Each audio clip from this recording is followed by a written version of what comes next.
साथियों, एक लड़की को हवस की लत लग जाती है। वो अपने माँ के प्रेमी को फ़ोन करती है और फिर कहती है कि तुम तैयार रहना, मैं आ रही हूँ। उसके बाद साथियों, जो कुछ होता है उसे सुनकर किसी को यकीन नहीं हो रहा था। तो नमस्कार, प्रणाम, मैं आपका अपना विशु राय हाजिर हूँ जुल्म की दुनिया की एक और नई कहानी के साथ। साथियों, आज की कहानी एक माँ, बेटी और उसके प्रेमी की है। दरअसल एक कत्ल हो जाता है और कत्ल इतना खौफनाक होता है कि मरने वाला जो लड़का रहता है वो अपने माँ बाप का इकलौता लड़का रहता है और सिर्फ एक गलती उसने की और जिसकी वजह से उसकी मौत हो गई। दरअसल साथियों, मैं बात कर रहा हूँ राजस्थान के अलवर की। अलवर में एक जगह लगती है बहरौल। बहरौल में 18 जनवरी को सुबह एक नेशनल हाईवे पर एक अस्पताल है, पार्क अस्पताल करके।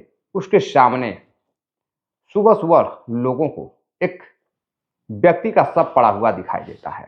अब फौरन ही पुलिस को फोन किया जाता है। जब पुलिस भी मौके पे पहुंचती है तो पहले तो किसी को कुछ यकीन नहीं हो रहा था। पुलिस मौका वारदात पर पहुंचती है साथियों, और जब उस शव की शिनाख्त करती है तो उसका नाम राहुल रहता है, जो कि हरियाणा का हरियाणा में एक जगह लगती है चरखी दादरी, वहां का रहने वाला होता है। अब उसके पास से एक आईडी कार्ड बरामद होता है जिससे उसकी जांच पड़ताल करने में आसानी हो जाती है। अब उसकी शिनाख्त करने में भी पुलिस को आसानी होती है। फिर पुलिस वाले उसके घर वालों को सूचना देते हैं और साथियों, जैसे ही घर वाले सूचना पाते हैं कि उसके इकलौते बेटे राहुल की डेड बॉडी बरामद हुई है राजस्थान में, तो घर वाले हैरान थे कि वो हरियाणा से, गुरुग्राम में वो कैब ड्राइवर था और वहां से वो राजस्थान क्या करने गया था। किसी को कुछ यकीन नहीं हो रहा था। घर वालों को यकीन ही नहीं हो रहा था कि उनके लड़के का किसी ने बेरहमी से कत्ल कर दिया है। अब साथियों, पुलिस जांच पड़ताल में जुटती है। जांच पड़ताल में जुटती है तो आसपास लगे सीसीटीवी फुटेज जब खंगालती है तो देखती है कि दो महिलाएं और दो पुरुष आते हैं ऑटो से। आने के बाद उसकी बॉडी को उतारते हैं और फिर कुछ देर वहीं लेकर बैठते हैं और फिर छोड़कर वहां से चले जाते हैं। अब पुलिस जो ऑटो वाला ड्राइवर रहता है, उसकी जब ऑटो से पहचान करती है तो वह एक बुजुर्ग रहता है। जब पुलिस उसे गिरफ्तार करती है तो कहता है, साहब, मुझे तो किराए पर यहाँ लेकर आया गया था। मुझे बताया गया था कि यह जो व्यक्ति है जिसकी लाश बरामद हुई है उसकी हालत बेहद खराब है, इसे अस्पताल लेकर जाना है और वहाँ सही नहीं होगा तो जयपुर के लिए लेकर जाना है।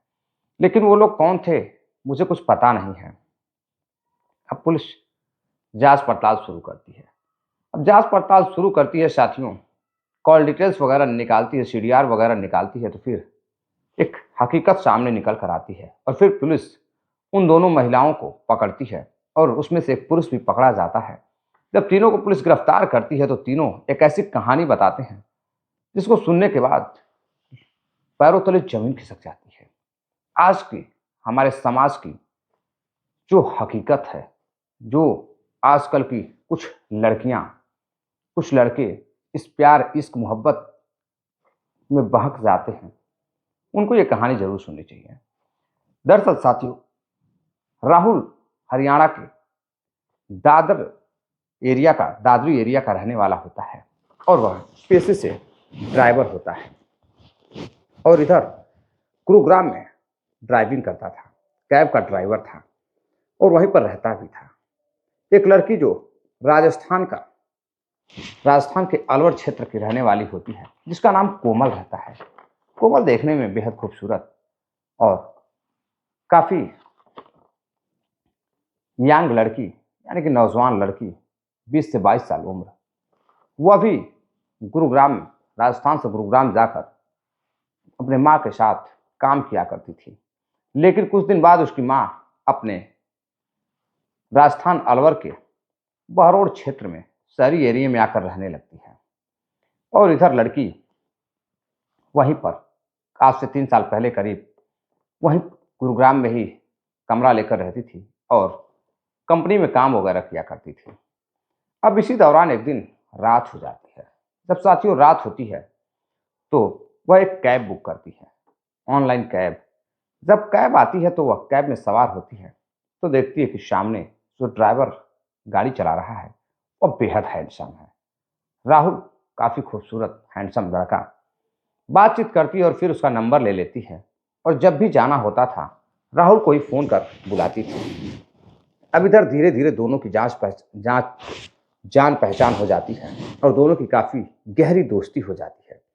अब जब गहरी दोस्ती हो जाती है तो राहुल भी सोचता है कि बड़ी प्यारी लड़की है, बड़ी खूबसूरत है, क्यों ना इससे अपना जीवन साथी बना लिया जाए, इससे प्यार किया जाए। अब राहुल भी उसे दिल दे बैठता है और फिर वो लड़की भी उसे दिल दे बैठती है। अब दोनों की चाहत आगे बढ़ती है और दोनों फिर उसी कैब से रात रात को घूमने लगते हैं और सवारी करने लगते हैं। अब इधर राहुल कोमल को लेकर कभी होटलों में जाता, होटलों में शारीरिक संबंध बनाता, तो कभी पार्कों में लेकर जाता, तो कभी कैब में ही समय व्यतीत करता। साथियों कुछ समय और गुजरता है। अब फिर राहुल कहता है कि तुम अकेली रहती हो, तुम्हारे घर पर कौन है? तो बताती है कोमल की मेरी माँ, जिसका नाम रेखा है, वह गांव पर ही अपने कुछ लोगों के साथ रहती है और मेरा कोई और है नहीं, माँ है। मेरे जो छोटी बहन है और भाई है वह कहीं और रहते हैं।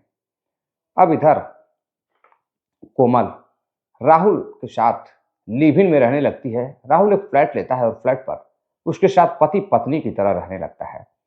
अब धीरे धीरे 3 साल गुजर जाते हैं।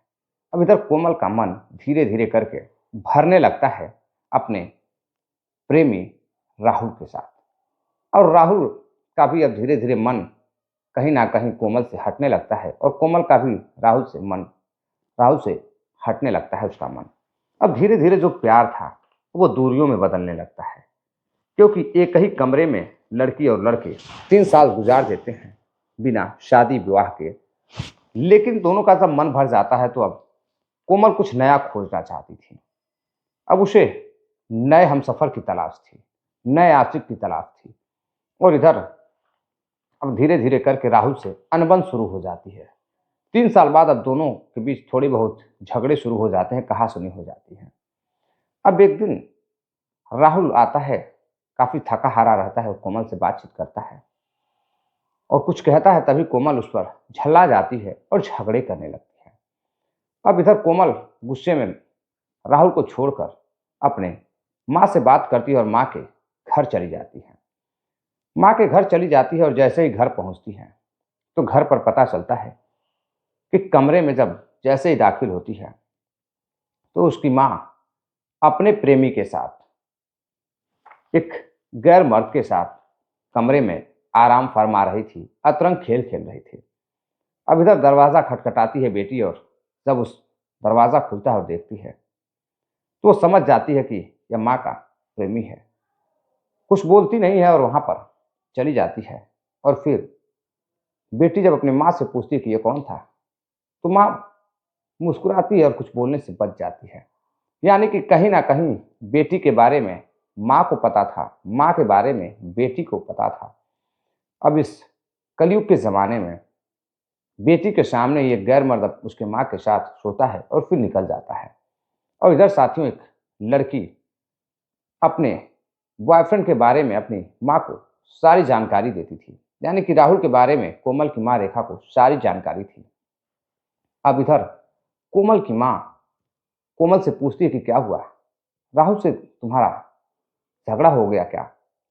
कोमल कहती है मैं उसके साथ नहीं रहना चाहती हूँ, अब मेरा जी भर गया है, अब मुझे नया प्रेमी चाहिए, मुझे कोई और चाहिए, मैं किसी और के साथ ज़िंदगी जीना चाहती हूँ।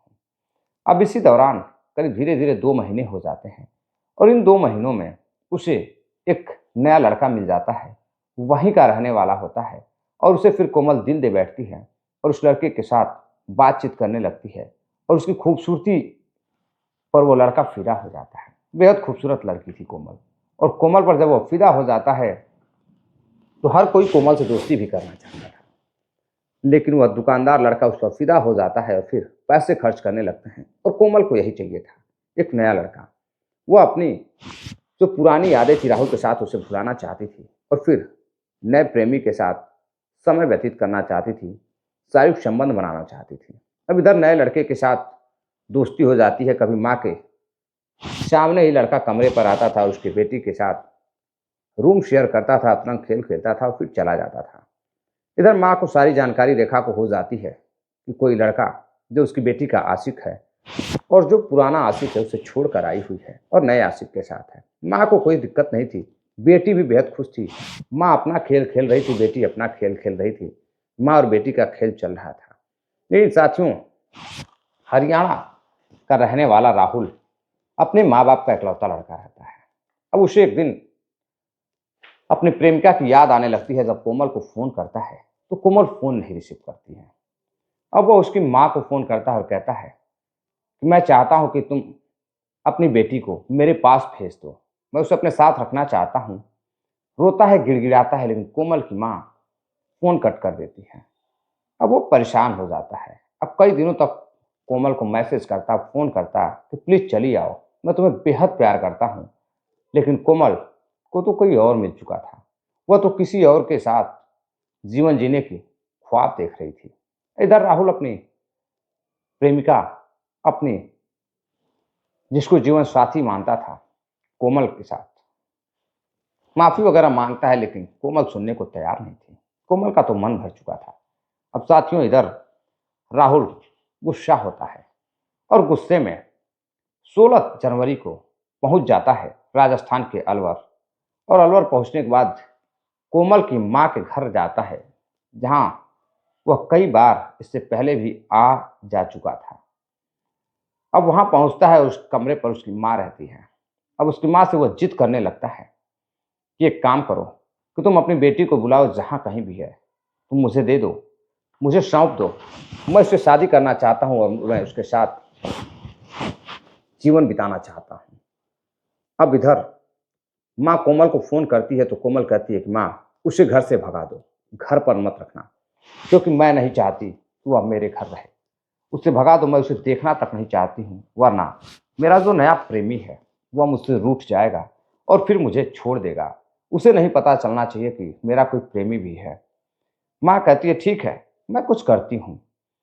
अब वो अपने प्रेमी राजकुमार को फ़ोन करती है। कोमल की माँ रेखा अपने प्रेमी राजकुमार को फ़ोन करती है और राजकुमार को जब फ़ोन करती है तो राजकुमार कहता है ठीक है, मैं आता हूँ।